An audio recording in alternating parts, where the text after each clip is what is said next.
One of the most mysterious and powerful women in ancient Egypt, Nefretiti was queen alongside Pharaoh Akhenaten from 1353 to 1336 BC and may have ruled the new kingdom outright after her husband's death.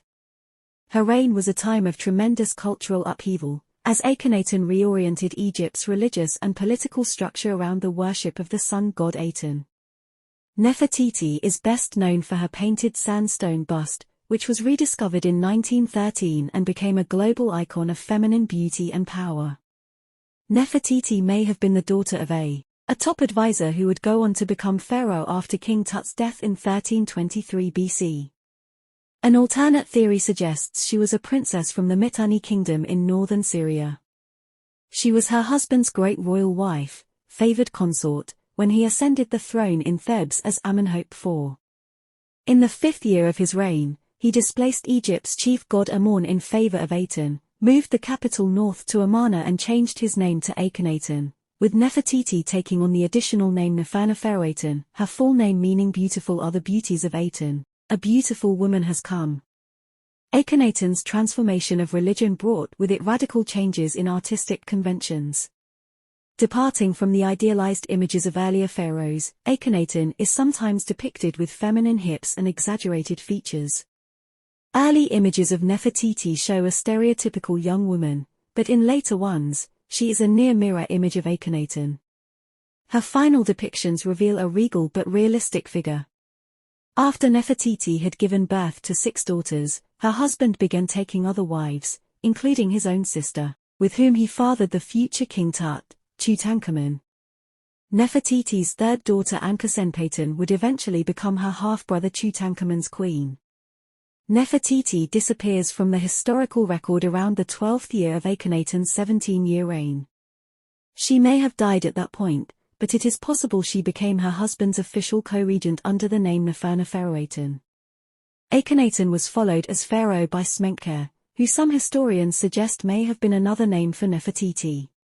This would not have been without precedent. In the 15th century BC, the female pharaoh Hatshepsut ruled Egypt in the guise of a man, complete with a ceremonial false beard. If Nefretiti kept power during and beyond Akhenaten's last years, it is possible she began the reversal of her husband's religious policies that would reach fruition during the reign of King Tut. At one point Nefretiti employed a scribe to make divine offerings to Amun, pleading for him to return and dispel the kingdom's darkness. It seems less possible that Nefretiti disguised herself as a male and assumed the male alter ego of Smenkhkare, according to Van der Perre. Smenkhkare is thought to be a co-regent of Akhenaten who died before Nefretiti assumed the kingship. If Nefretiti did rule Egypt as a pharaoh, it has been theorized that she would have attempted damage control and may have reinstated the ancient Egyptian religion and the Amun priests. She would have raised Tutankhamun in the worship of the traditional gods. Archaeologist and Egyptologist Dr. Zahi Hawass theorized that Nefretiti returned to Thebes from Amarna to rule as a pharaoh, based on Ushabti and other feminine evidence of a female pharaoh found in Tutankhamun's tomb, as well as evidence of Nefretiti smiting Egypt's enemies, which was a duty reserved to kings. On the walls of tombs and temples built during Akhenaten's reign, Nefretiti is depicted alongside her husband with a frequency seen for no other Egyptian queen. In many cases she is shown in positions of power and authority leading worship of Aten, driving a chariot or smiting an enemy. A British archaeologist believes ancient Egypt's Queen Nefertiti may be buried behind a secret door inside of King Tut's tomb. On December 6, 1913, a team led by German archaeologist Ludwig Borchardt discovered a sculpture buried upside down in the sandy rubble on the floor of the excavated workshop of the royal sculptor Thutmose in Amarna. The painted figure featured a slender neck, a gracefully proportioned face and a curious blue cylindrical headpiece of a style only seen in images of Nefretiti. Borchardt's team had an agreement to split its artifacts with the Egyptian government, so the bust was shipped as part of Germany's portion.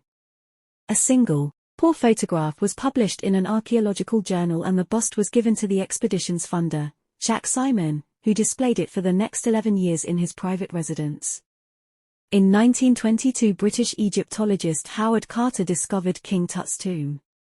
A flurry of international attention followed, and the image of Tut's solid gold funerary mask was soon a global symbol of beauty, wealth and power.